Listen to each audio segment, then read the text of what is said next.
அனைவருக்கும் வணக்கம். நாம் நந்தியம்பெருமான் பாடியருளிய அதி உன்னதமான கருத்துக்கள் பொதிந்த ஞானப் பாடல்களை வாசித்துக் கொண்டிருக்கிறோம். எம்பெருமான் ஈசனுடைய அன்பிற்கு பாத்திரமானவரும், எம்பெருமான் ஈசனுடைய காவலாளியும், எம்பெருமான் ஈசனுடைய முதல் மைந்தன் என்று போற்றப்படுபவராகவும் நந்தியம்பெருமான் திகழ்கிறார். எம்பெருமான் ஈசனுக்கே நந்தி என்கிற ஒரு பெயரும் நம்முடைய முன்னோர்களால் வைத்து வழங்கப்படுகிறது. பராபரத்தின் வடிவத்திலே மிகப்பெரிய உன்னதத்தை பெற்ற வடிவம் என்றால் அது நந்தியம்பெருமான் என்பது மிகையாகாது. சிவாலயங்களிலே சிவபெருமானுக்கு கொடுக்கக்கூடிய மரியாதையிலே எந்த வகையிலும் குறைவில்லாது நந்தியம்பெருமானுக்கும் மரியாதை கொடுக்கப்படுகிறது. பிரதோஷ நாட்களிலே நந்தியம்பெருமானுக்கு செய்யப்படக்கூடிய அபிஷேக ஆராதனைகள் சிறப்பு வாய்ந்து காணப்படுகின்றன. நந்தியம்பெருமானின் உதவி இல்லாமல் எம்பெருமான் ஈசனை அடைய முடியாது என்பதும் நம்முடைய முன்னோர்களின் வாக்காக இருக்கிறது. அப்பேர்கொற்ற நந்தியம்பெருமான் பாடியருளிய தூய ஞானப்பாடல்களை தொடர்ந்து வாசித்துக் கொண்டிருக்கிறோம். இன்றைய பதிவிலேயும் அருமையான வாசி குறித்தான கருத்துக்கள் நிரம்பவே வருகின்றன. வாருங்கள் இன்றைய பாடலை பார்க்கலாம். கண்டுபார் இடகலையா வாசி என்பார், கனத்ததொரு பெண்கலையை நாதம் என்பார், விண்டுபார் இடகலையை விந்தும் என்பார், வில்லாதே சத்தியைத்தான் பரம் என்பார், உண்டுபார் சுழிவட்டம் முன்பே என்பார், ஊமையெனும் அச்சரத்தை மௌனம் என்பார், கொண்டுபார் இந்த வித்தை சித்தர் பாடார், கொங்கணவர் ஞானத்தை கூர்ந்து பாரே. தான் சொல்லக்கூடிய இந்த கருத்துக்களுக்கு எள்ளளவும் குறைவுபடாமல் கொங்கண சித்தர் பாடியிருக்கக்கூடிய நூலிலே நல்ல விடயங்கள் சொல்லப்பட்டிருக்கின்றன. வாசி என்றால் என்ன? சந்திரகலைதான் வாசி என்று இங்கே நந்தியம்பெருமான் குறிப்பிடுகிறார். வாசியோகம் செய்கிறேன் என்று சொல்பவர்கள் எக்காரணத்தை கொண்டும் சந்திரகலையை மறந்து இருக்கலாகாது. எம்பெருமான் ஈசனுடைய திருமுடியிலே சந்திரப்பிறையையே ஆபரணமாக தரித்திருக்கிறார் என்று படங்களிலே வரைந்து காட்டப்படுகிறது. காரணம், எம்பெருமான் சந்திரசேகரன், அதாவது சந்திரகலையை உயர்த்தி வாசி என்ற நிலையிலே நின்று ஞானத்தை பெற்று சகல உயிர்களுக்காகவும் இரக்கத்தோடு அதை படைத்தவர் எம்பெருமான் ஈசன் என்பது கருத்து. பின்கலையை நாதம் என்று சொல்லுகிறார். நாதம் என்றால் ஓசை, அதிர்வு, இப்படி பல வகைகளிலே பெயர் கொள்ளப்படும். எப்படி பார்த்தாலும் அனைத்து மகான்களும் சொல்ல வருவது சந்திரகலை சூரியகலை ஆகியவற்றைத்தான். இதிலே சந்திரகலையை உயர்த்தி சூரியகலையோடு கலக்க விட்டு அதை ஒரு தமர் கம்பியாக மாற்றி பூர்வ மத்தியம் என்கிற இடத்தில் இருக்கக்கூடிய சுழுமணி பூட்டை திறந்து அது வழி பயணித்து ஜீவனாகிய சிவனை சென்று சேர வேண்டும் என்பதுதான் வாசி யோகத்தினுடைய நோக்கமாக இருக்கிறது. விண்டுபார் இடகலையே விந்தும் என்பார், சக்தியைத்தான் பரம் என்பார். பொதுவாக சூரியகலையை விந்து சக்தி என்றும் சந்திரகலையை நாதசக்தி என்றும் சொல்லுவது வழக்கம். இங்கே இரண்டையும் மாற்றி மாற்றி சொல்கிறார். சூரியகலையை நாதம் என்கிறார், சந்திரகலையை விந்து என்கிறார், இப்படி மாற்றியும் சொல்கிறார். இதன் பொருள் குழப்பத்தை தரக்கூடியது அல்ல. ஜீவசக்தியாய வாயு என்பதுதான் சந்திரகலை சூரியகலையாக மாறி மாறி பயணிக்கிறது. இரண்டும் ஒன்றுதான், வேறு வேறு அல்ல. ஒன்று குளிர்ச்சியான சக்தி, மற்றது வெம்மையான சக்தி. மனித உடலிலே குறிப்பிட்ட அளவிற்கு வெப்பநிலை எப்போதும் இருக்கிறது. மருத்துவப்படி, ஆங்கில மருத்துவப்படி சொல்வதாக இருந்தால் 98.4 டிகிரி ஃபாரன்ஹீட் வெப்பம் எப்போதும் பராமரிக்கப்படுகிறது. இதற்கு காரணம் உள்ளிலே சஞ்சரித்து கொண்டிருக்கக்கூடிய சந்திரகலை சூரியகலையின் இயக்கம்தான் என்பதுதான் உண்மை. சுழிவட்டம் முன்பே என்பார், ஊமையெனும் அச்சரத்தை மௌனம் என்பார் என்று குறிப்பிடுகிறார்.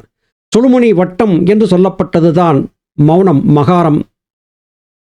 மௌனம் என்பது எது? அது அக்ஷரம். சரம் என்றால் நாசமுடையது, அச்சரம் என்றால் நாசம் இல்லாதது. எந்த ஒன்று அழியாத ஒன்றாக இருக்கிறதோ அது அக்ஷரம் என்று அழைக்கப்படும்.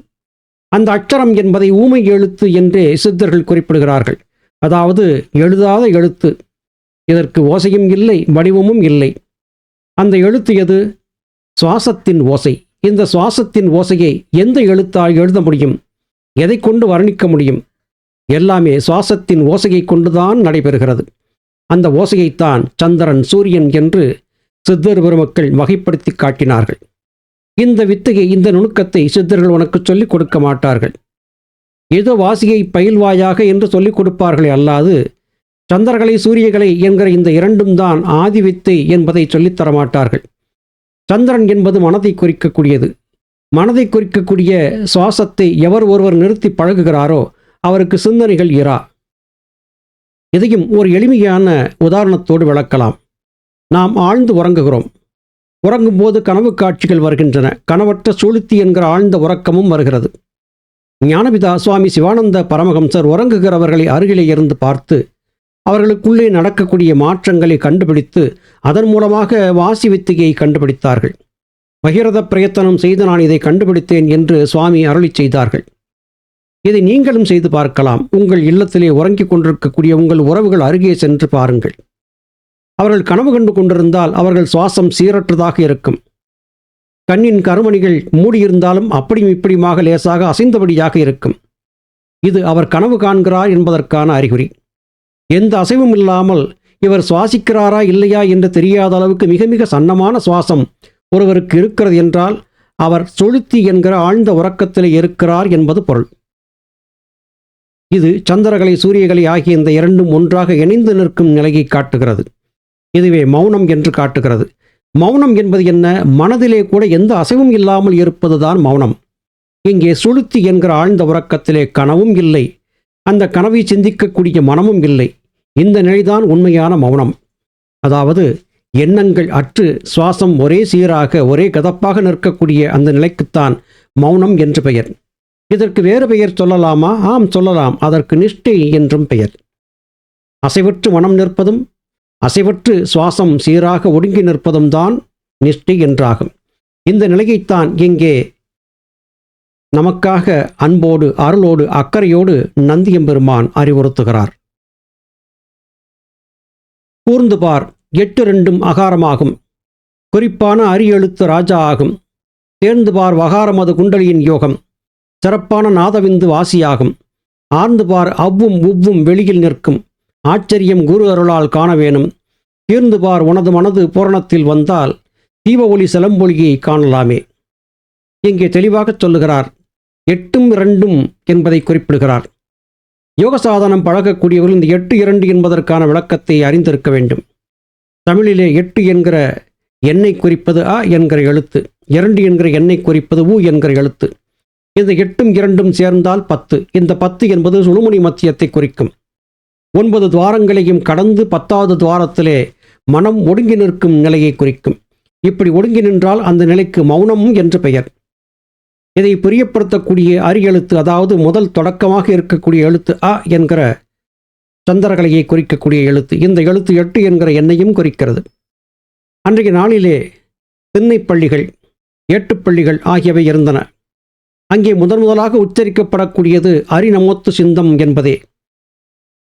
அரி என்றே தொடங்குகிறார்கள். அ என்கிற எழுத்து முதல் எழுத்து. அரி என்பது விஷ்ணுவை குறிக்கும். விஷ்ணு என்பது மனமாகும். மனதின் தரத்தை கொண்டு அறியக்கூடிய கல்வி என்கிற காரணத்தால் மனத்திற்கு முக்கியத்துவம் கொடுத்து அரிநமுத்து சிந்தம் என்று தொடங்கினார்கள். வகாரம் என்பது குண்டலி யோகம். குண்டலம் என்றால் என்ன? வட்ட வடிவாக இருக்கக்கூடிய ஒரு இயங்கு சக்தி. சந்திரகலை சூரியகலை இந்த இரண்டும் தனித்தனியாக இருக்கும் வரையிலும் இது நிகழாது. இந்த இரண்டும் ஒன்றோடு ஒன்றாக மோதி அழுந்தி சுழலும் போது ஒரு ஆற்றல் வெளிப்படும். அந்த ஆற்றல் வட்டத்திற்குத்தான் குண்டலினி என்று பெயர். இந்த குண்டலினி என்பது உருவ மத்தியத்திலே நிகழக்கூடிய ஒரு நிகழ்வு. அதன்றியும் கருவாய் எருவாய்க்கு இடையிலே குண்டலி இருக்கிறது என்று ஏமாந்து போனவர்கள் ஏராளம். இதை சித்தர்கள் பல இடங்களிலே கண்டித்து சொல்லியிருக்கிறார்கள். இந்த அவ்வும் உவ்வும் வெளியில் நிற்கும். வெளி என்பது புருவ மத்தியம். இந்த புருவ மத்தியத்தில் தான் நிற்கும். இந்த உண்மையை நீ எவராலும் கண்டுபிடிக்க முடியாது. உண்மையான சத்குருமார்கள் மாத்திரமே உனக்கு இதை சொல்லிக் கொடுப்பார்கள். குரு அருளால் காண வேண்டும் என்றே குறிப்பிடுகிறார். பலரும் இங்கே முரண்பட்டு நிற்பதை நாம் பார்க்க முடிகிறது. எனக்கு குரு யாரும் இல்லை, நானே சுயமாக கற்றுக்கொண்டேன் என்று சொல்பவர்களும் இருக்கிறார்கள். நூலிலே இந்த வலையொலியிலே சொல்லியவற்றை காதால் கேட்டேன், நானே பயின்றேன் என்று சொல்பவர்களும் இருக்கிறார்கள். குரு இல்லா வித்தை பாழ். குரு என்பவர் நம்மை கரம் பற்றி யோக மேடைக்கு அழைத்துச் செல்லக்கூடியவராக இருக்கிறார். எனவே குரு அருள் இல்லாமல் இந்த யோகத்தை பயின்றால் தோற்றுப்போவீர்கள் என்பதையும் சூச்சகமாக இங்கே நந்தியம்பெருமான் குறிப்பிடுகிறார். உன் மனது பூரணத்தில் வந்தால் சிலம்பொலியை காண முடியும். பூரணம் என்பது பூர்வ மத்தியம். புருவமத்தியத்திலே ஆடாமல் அசையாமல் மனம் நின்றால் சுவாசத்தின் ஓசை உள்ளே பெரிதாக கேட்க ஆரம்பிக்கும். அது சிலம்பொலியாகவும் சங்குநாதமாகவும் டமர்க ஓசையாகவும் துந்துபி ஓசையாகவும் எக்கால ஓசையாகவும் புல்லாங்கு ஓசையாகவும் மணி ஓசையாகவும் பேரிகை ஓசையாகவும் இப்படி பற்பல விதமான ஓசைகளாக காதுக்குள்ளே ஒலிக்கும். இது எப்படி சாத்தியம்? ஆம், சாத்தியம்தான்.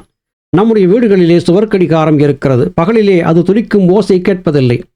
நள்ளிரவில் புற ஓசைகள் அனைத்தும் ஒடுங்கியிருக்கும் நேரத்திலே அந்த கடிகாரம் துடிக்கும் ஓசை துல்லியமாக கேட்கிறது. நிசப்தத்தில் அமைதியில்தான் உள்ளிலே ஏற்படக்கூடிய சுவாசத்தின் ரீங்காரமும் அதன் காரணமாக ஏற்பட்ட நாதமும் கேட்கும். இந்த உண்மைகளை எல்லாம் குருமார்கள் உதவியல்லாமல் நம்மால் அறிய முடியாது என்பது கருத்தாகும். காணலாம் பராபரமே என்று கேட்கில் காட்சி இருள் அற்ற இடம் பரம் அதாகும். தோணலாம் சுழுமுனிதான் பரகிடம் என்றால் சோதிவெளி வட்டம் என்றும் சொல்லலாமே. ஆனலாம் ஆணுவம்தான் ஏதோ எண்ணில் அறைகிறேன் ஆணுவமும் குரோதமாகும். வீண் இது என்று எண்ணாதே வேமத்து உண்மை வெளியாகச் சொல்லுகிறேன் விரைந்து பாரே.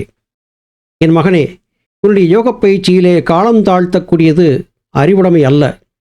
காலம் தாழ்த்தாது உடனடியாக நான் சொல்லக்கூடிய இந்த பயிற்சியை செய்து அதிலே வெற்றிக்கான பயணத்தை தொடங்கிவிடு என்று குறிப்பிடுகிறார்.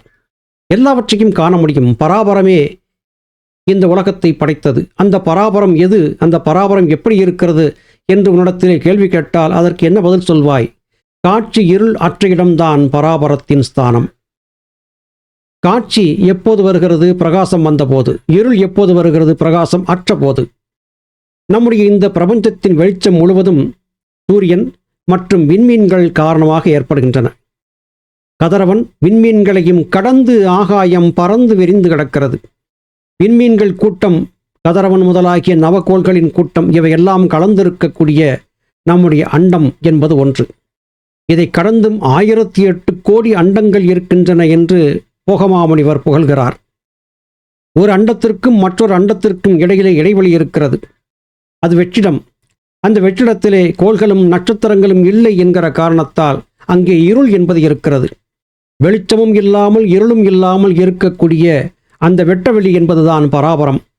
அந்த வெட்டவெளியாகிய பராபரத்திலிருந்துதான் சகல தத்துவங்களும் உதித்தன என்று இங்கே நந்தியம்பெருமான் அறுதியிட்டு சொல்லுகிறார். இதையெல்லாம் எப்படி புரிந்து கொள்வது என்று அஞ்சுகிறாயா? சுழுமுனையை பாரப்பா. அந்த இடம்தான் பராபரத்தின் ஒரு சிறிய வடிவம். தலைக்குள்ளே எல்லாம் இருக்கிறது. அண்டத்தில் இருப்பது பிண்டத்திலும் இருக்கும். உன் தலைக்குள்ளே நீ பராபரத்தை காண முடியும். காரணம், அண்டவெளியிலே இருக்கக்கூடிய இருளும் ஒளியும் இல்லாத இடம் இருக்கிறதே, அது பராபரத்தின் இடம் என்று சொன்னேன். உன்னுடைய தலைக்குள்ளும் இருளும் ஒளியும் இல்லாத ஒரு இடம் இருக்கிறது. அது 3வது கண்ணை குறிக்கக்கூடிய புருவமத்தியம். புருவமத்தியத்தில் நின்று பார், அதுதான் பராபரத்தின் சன்னிதானம். அது மாத்திரமல்ல, அங்கே நீ நின்று கூர்ந்து பார்க்கும்போது சோதி ஒளி என்பது கிடைக்கும். அந்த சோதி ஒளி ஒரு பெரிய வட்டமாக உனக்கு ஆற்றலை கொடுக்கும். இவையெல்லாம் அடைய முடியாமல் தடையாக இருப்பது ஒன்று இருக்கிறது. அது எது தெரியுமா? அதுதான் நான் என்கிற ஆணவம். நான் இன்னார் என்கிற தேகாத்ம புத்தி இருக்கும் வரையிலும் உன்னால் பரத்தை அறிய முடியாது. உன்னுடைய ஆணவத்தின் காரணமாக இந்த உலகிலே உனக்கு பற்பல விதமான சிந்தனைகள் ஏற்படுகின்றன. மனம் பலவிதத்திலும் சலனப்பட்டு காமம், குரோதம், லோபம், மோகம், மதம், ஆச்சரியம், டம்பம், அசூயை என்கிற 8 விதமான கெட்ட குணங்களையும் வளர்த்து கொள்ளுகிறது. வெட்டவெளியாகச் சொல்லுகிறேன், இது பொய் என்று நீ கருதி இருந்து விடாதே. உண்மையைச் சொல்லுகிறேன். புருவமத்தியம் என்கிற சுழுமுனை மத்தியத்திலே உன்னை நீ நிலைநிறுத்திப்பார். உன்னால் பராபரத்தை காண முடியும் என்று நந்தியம்பெருமான் இங்கே உறுதிபடச் சொல்லுகிறார்.